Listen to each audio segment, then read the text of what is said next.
Just lucky, I guess. Anyway, we got some Delta Move cranking at the moment. And I got this whiskey here. Let me show it to you. Rotten Reggie Distillery, red label. It's an 80 proof whiskey. It says handmade from American corn and barley, spirits distilled from grain and finished in oak barrels with oak chips. It does say bottled by Rotten Reggie Distillery, Willow Springs, Missouri. Doesn't say where it's distilled. That kind of irritates me. I might not have bought it had I picked that up earlier. But in all honesty, the main reason I bought it was on a closeout for 14 bucks. I'd seen it in the store for quite a while, and I think it'd been running about 25 to 30. Can't remember the exact price now, but it just wasn't enough for me to pull the trigger. But at 14, I figure you can't go wrong, right? Because that's rock good price. That's 10 high price. Anyway, handmade from American corn whiskey, spirits distilled from the tag here. We're going to scratch that off here. Distilled from corn and grain in oak barrels with oak chips, but it doesn't say where it's distilled. Anyway, I've got some neat and I've got some rocks, but I'm going to tackle the rocks first because I don't want much more to melt here. I'm going to grab my neat glass here. I did pour some in a Glencairn to give it a royal treatment here.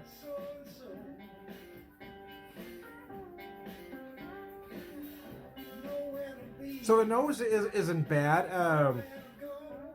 It's rather sweet. You get a lot of caramel on the nose, some vanilla. More caramel than toffee, I'm going to say. You do feel some oak and some spice. I'm going to set that down. We'll dwell on that later. I don't want much more to melt here, so I'm going to tackle the rocks here. Again, vanilla, caramel on the nose, some oak, some spice, but it is very muted on the rocks. It's not unusual.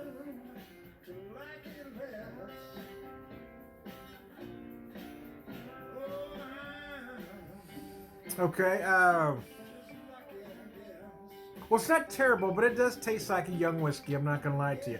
It's not harsh. It's not hard to drink, but it doesn't have to develop flavors that an older whiskey might have.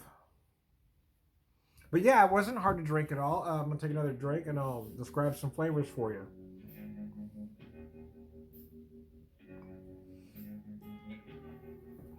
Initially very sweet. I'm probably right about the right amount of melt off here because I got that sweet spot in a great big way. Again, caramel more so than toffee.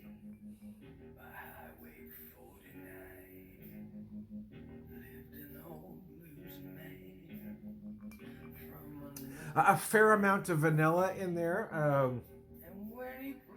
So some nice toasted oak in the finish. Barrel spice is minimal.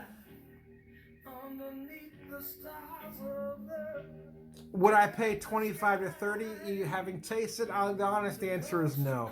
There are other whiskeys I'd probably pick up. It's every bit worth 14. It's probably every bit worth 25. Don't get me wrong. There's nothing wrong with this whiskey at all. It's probably just not what I'm looking for. It's certainly worth 14 though. It'll make a nice highball whiskey.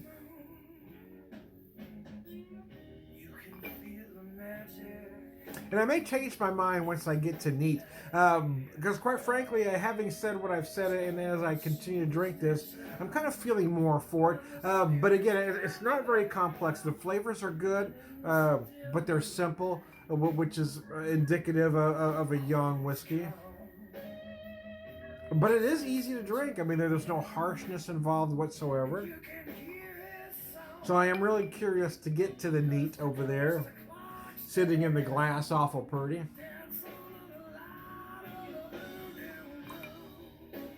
But I figured for 14 bucks, if nothing else, I could highball it. I mean, put it with some club soda, some ginger ale. I'm not a fan of using Coke, to be honest with you. There's a couple of times I've done a Coke video to do a classic cocktail, a Jack and Coke, for instance. But if I'm having a highball, personally, I like just club soda. But every once in a while, I'll do some 7 Up or ginger ale. But I'm not even a fan of 7 Up anymore because it just comes out too sweet for me. And this is a rather sweet whiskey. And taste buds change as you get older, man. I don't enjoy sweetness as much as I did as a youngster. My from my earliest available drinking age, let's just say, I kind of like 7 Up, but by the time I got before I even hit the mid-20s, I was already drinking soda, bourbon and soda, whatever bourbon I was drinking at the time, club soda, because I didn't like the sweetness.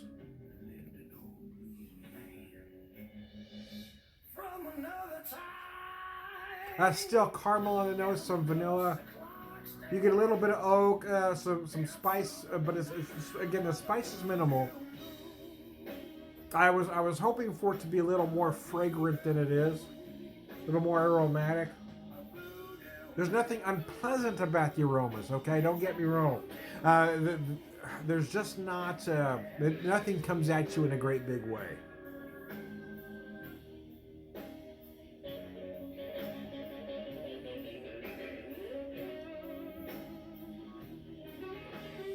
Yeah, okay. So again, it's easy to drink. You can taste corn. Again, it's... but there's nothing harsh about it. I mean, like I said, I don't necessarily try to find flaws. But yeah, sometimes a whiskey like this, you're looking for some, or you can detect some harsh notes. In this case, no. But again... you feel like the flavors and aromas aren't 100% developed. Maybe another couple years in a bottle.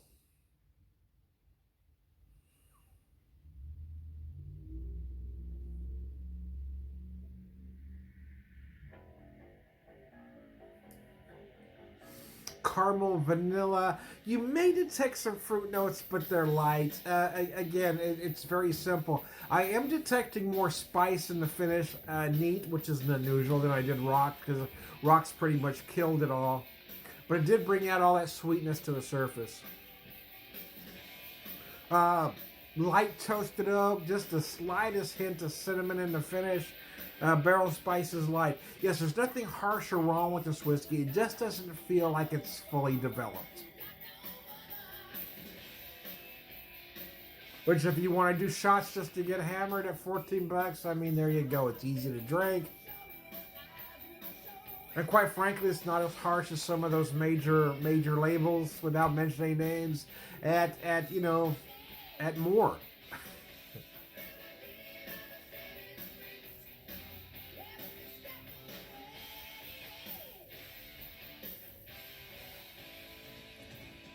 It is rather sweet, but again, you can taste corn.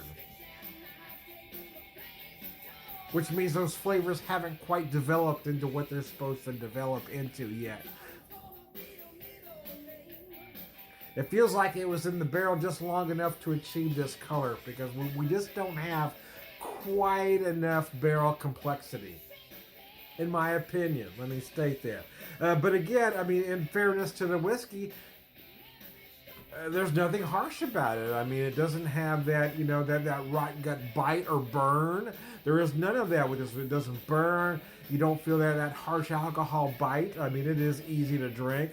Just the flavors and aromas don't feel like they're quite developed. So there you go. That's all I got, man. So rocks, neat. How will I drink the rest of this bottle? That's a damn good question. In all honesty, I've got more flavors neat than rocks.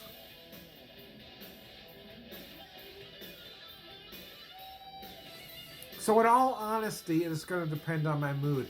However, this whiskey is probably best served as a mixer. In my opinion, it's a highball whiskey. It'd be perfect with club soda, whatever your soda pop of choice is, even if it's Coke. I'm not a fan of cola and whiskey, and I've drank a Jack and Coke a couple times in some videos just to do that classic cocktail, but I really prefer club soda. But I think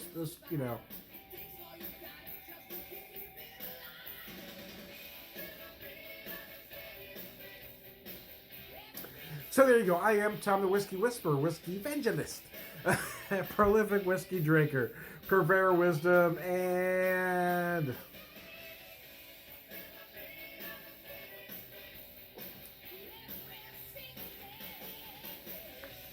all around good guy. Cheers, y'all.